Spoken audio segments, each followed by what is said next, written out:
Africa का वो जहाज जो गिर गया जिसका पायलट भी कैप्चर हो गया और ईरान के कब्जे में इस वक्त। अमेरिका बड़ा डेस्परेट है कि किसी तरह उसको निकाले वहां से, लेकिन अब लगता है ये एक नहीं दो पायलट हैं। ये क्या सूरत हाल है ये आपको मैं बताऊंगा अभी। लेकिन ईरान के खिलाफ अमेरिका और इसराइल की जंग जो है 35वें दिन में दाखिल हो गई है और हमलों का दायरा जो है वो मजीद वसी होकर दारुल हुकूमत तेहरान और उसके अतराफ तक फैल गया। रिपोर्ट्स के मुताबिक हालिया हमलों में एक सदी पुराने तिबी तहकीकाती इदारे, स्टील प्लांट्स और तेहरान के करीब एक पुल को निशाना बनाया गया। उसका भी मैं आपको दिखाऊंगा आज।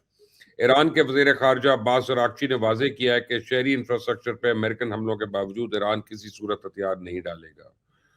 उन्होंने सोशल मीडिया पर एक तबाहशुदा पुल की तस्वीर शेयर करते हुए कहा कि अमेरिका की जानिब से शहरी तनसीबात को निशाना बनाने के बावजूद ईरान का अज़म कमजोर नहीं होगा और इनके मुताबिक हर तबाह होने वाली इमारत और पुल को पहले से ज्यादा मजबूत बना के दोबारा तामीर किया जाएगा।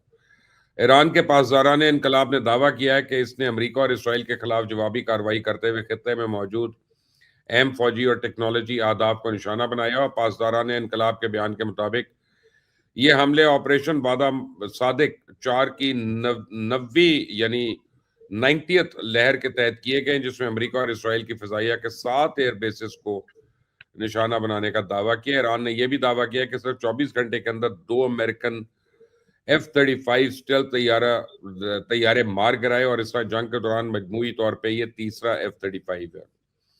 ईरानी पासदारान इनकलाब ने दावा किया कि अमेरिकन F-35 तैयारे के वस्ती इलाके में इस वक्त तबाह किया गया जब वो फिजा में परवाज कर रहा था। एक अमेरिकन ओहदेदार ने बरतानवी खबर रसां एजेंसी से गुफ्तगू करते हुए तस्दीक की कि एक अमेरिकन लड़ाका तैयारे को ईरान में मार गिराया गया, जिसके हमले की तलाश जारी है।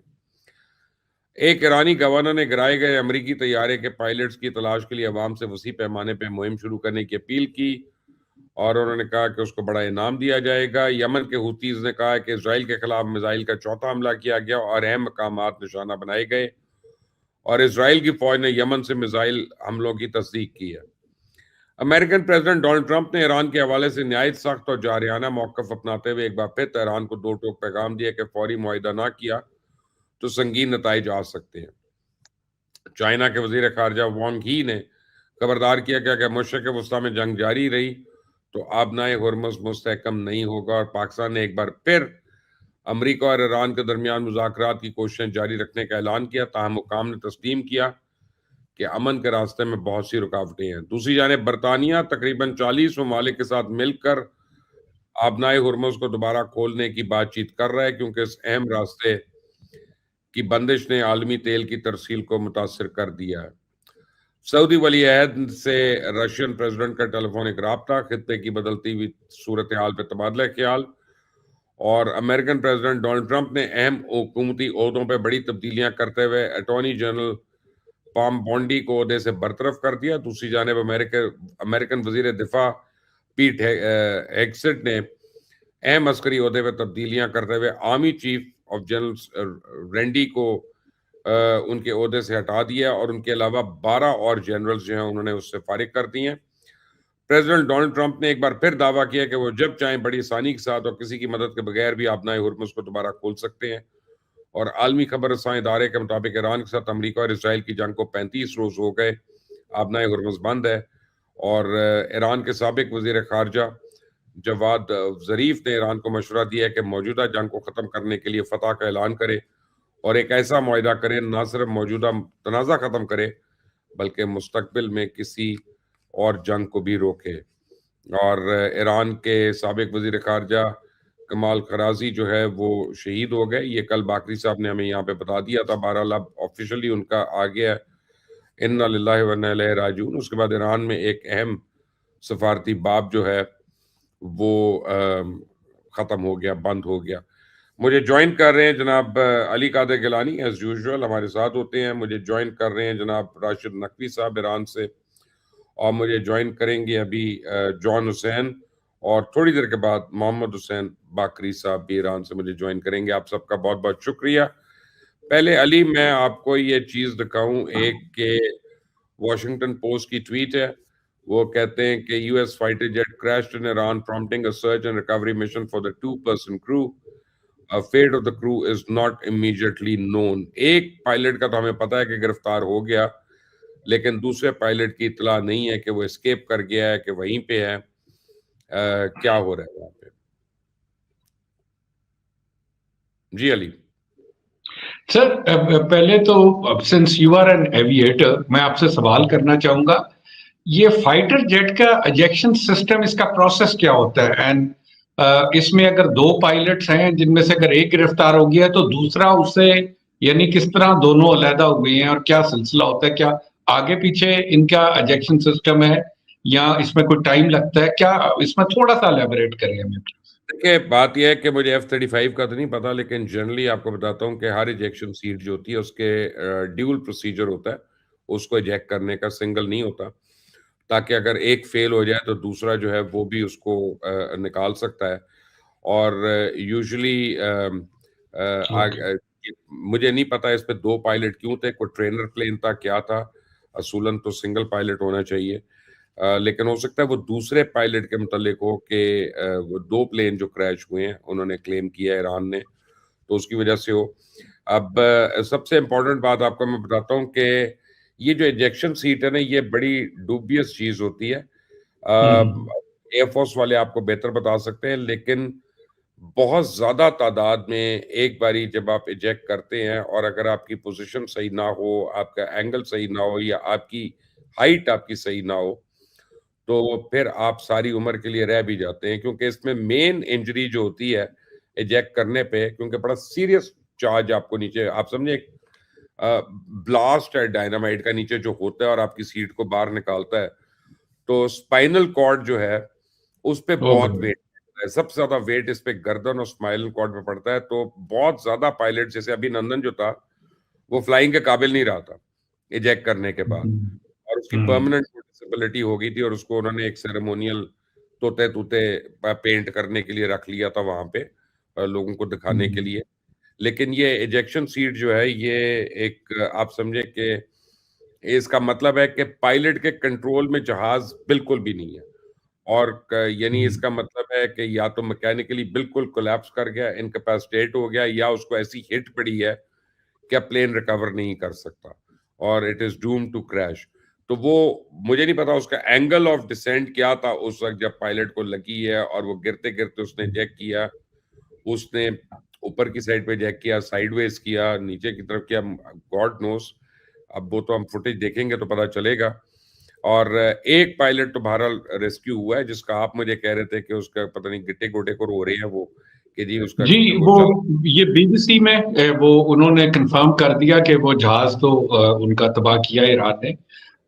उसमें वो बात एक्चुअली ये कर रहे थे कि ईरान की जो यूएस क्लेम कर रहा था कि टोटल एयर डोमिनेंस हमारे हाथ में है ईरान की। ऐसा नहीं है, क्योंकि सेवरल जहाज तबाह हुए हैं, वहां पर गिरे हैं, तो इसका मतलब कि एयर डोमिनेंस में उनके पास काफी हद तक तो कंट्रोल है, लेकिन मुकम्मल नहीं है। तो उसमें जो एजेक्शन हुई है पायलट की, तो उसने कोई उनके साथ राब्ता करने की जो इनिशियल कोशिश की है, तो उसमें पता चला कि इस एंकल वाज बैडली इंजर्ड। तो वो डिस्कस हो रहा था ऑन बीबीसी। सो वो इसलिए मैंने मैं सुना है आपसे पूछ कि रहा था कि देखिए, what is the procedure. Usually इसका मतलब ये है कि बहुत छोटी हाइट से, बहुत थोड़ी हाइट से उसने जैक किया कि पैराशूट खुला है और फौरन ही वो लग गया, तो पैरों पे आके लगा होगा उसको। आई एम इसका मतलब श्योर। है 10-15 हज़ार फुट से नहीं उसने जैक किया।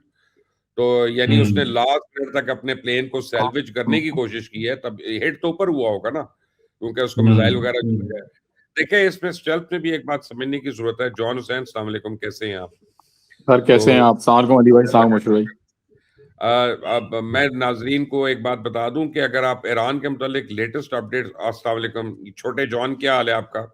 ये तो, नहीं नहीं, मेरा अगर भतीजा आपको है। ईरान से भतीजा, अच्छा, मैंने कहा अगर आपको ईरान से अपडेट चाहिए हो तो जॉन का यूट्यूब चैनल फौरन सब्सक्राइब कर लें, John Hussain official. Thank you. क्योंकि ये इतनी उसे भरमार करते हैं, इतनी मैं खुद थक जाता हूँ देख देख के, लेकिन वीडियोस उससे बड़ी होती है, फुटेजेस बड़ी होती हैं।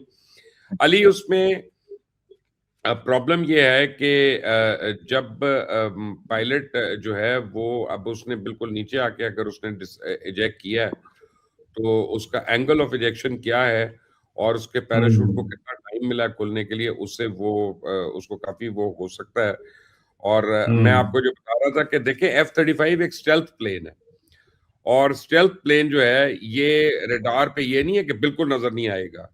आप समझे एक चिड़िया के बराबर जो है आपको, या एक बड़ी ओवर साइज किस्म का आप समझे बटेर जो है वो आपको नजर आ जाएगा, लेकिन it is very difficult to detect कि वाकई ये क्या है।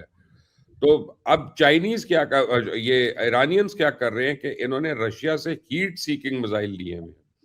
तो जब इनको शक होता है कि इस एरिया में या इस जगह पे ये लेट से आपने देखी है कोई चीज या आपको लग रहा है कि यहाँ पे है, ये हीट सीकिंग मिसाइल उसके ऊपर छोड़ते हैं। तो स्टेल्थ जो है वो तो कवर्ड रहेगा, वो तो उससे कैमोफ्लेज रहेगा, लेकिन वो हीट सीकिंग वाली चीज जो है वो उसके अंदर अबार हो जाती है जाके। तो बाकी जरा जॉन से खबरें तो ले। जॉन, ईरान की क्या खबरें? पहले मैं आपको एक दिखाता हूँ, बात आपको याद करा दूं। उस दिन जॉन कह रहे थे 2 रोज पहले कि बहुत लो फ्लाइंग हो रही है जहाजों की, और ये जो जहाज गिराया मुझे तो लग रहा है कोई ईरान की टैक्टिस है कि पहले उनको इनवाइट करते हैं, जब वो थोड़ा सा पैर उतार के नीचे जाते हैं तो फिर उनको हिट किया उन्होंने। और ये उनको इस चीज से भी बहुत फिक्र है कि ये इसकी रिवर्स इंजीनियरिंग ना हो जाए इस टेक्नोलॉजी। मुबश्शिर साहब, अली भाई, मैं आपको एक बात बताऊं। अच्छा, मेरी खबर के मुताबिक 2 पायलट्स थे, एक को पकड़ लिया है। अब मैं इसको डिटेल्स निकलवाने की कोशिश कर रहा हूं, और एक और सोर्स, एक ने तो बताया, एक और सोर्स से मैं कंफर्म उससे कहा, फिर भी जो वहां पे, अब मैं एक और सोर्स से पता लगवा रहा हूं। इनको बाकायदा एक और जो चीज मुझे पता चली है वो ये भी पता चली है कि इनकी बाकायदा IRGC की और US की बाकायदा सामने, जो जिसे कहते हैं ना आमने सामने, वो हुई है इनकी, क्या कहते हैं, स्कर्मिश कह लें, कुछ कह लें। तो बहरहाल इनका एक F-35 गिराया है और एक F-15 फाइटर, ईगल फाइटर गिराया है। ये 50 किलोमीटर अंदर आया था। अच्छा, वो CNN ने भी दिया अली के F-15 पे 2 पायलट्स थे। सर मैं यही करना चाह रहा था, जो BBC पे भी F-15 की बात हो रही थी, it was not F-35। Yes, लेकिन दोनों का बोला है कि F-35 वो किया है, डाउन किया है। अभी तो मेरे ख्याल में फुटेज भी शायद रिलीज करेंगे, मुझे नहीं आइडिया अभी तक मेरे पास। ये F-15 की तो आ गई है, F-35 उसके पार्ट्स भी, मुबश्शिर साहब, टेल, उसकी जो टेल पार्ट्स है मैं आपको भेजता हूँ भी, एक सेकंड। उसकी जो टेल पार्ट्स है और दूसरी वो बात जो वहां हो रही थी वो ये थी कि F-15 तो तबाह हुआ है, F-35 के बारे में ईरान क्लेम कर रहा है कि डैमेज किया उसको। नहीं, F-15 जो है ना जी, एक तो उसमें पायलट था और एक उसमें वेपन ऑपरेटर था, कंफर्म किया अभी मैंने। अच्छा, वेपन ऑपरेटर। हमारे दोस्त हैं अयूब साहब, उन्होंने CNN देख रहे हैं, उन्होंने CNN से हमें कंफर्म किया ये बात। अयूब साहब ने एक को पकड़ लिया, बताया इन्होंने कि एक को पकड़ लिया, CNN ने कबूला। जबरदस्त, मैं इस पे भी लगा देता हूँ। आप क्या लगाएंगे यार, आपने तो हमें खबरें देनी है, आप हमसे सुन के लगा रहे हैं आगे। आप अपने क्या कमाल कर रहे हैं जॉन? नहीं, मुझे बता दिया था सोर्स ने, मुझे सोर्स ने बता दिया था, मैं लगाना रह गया।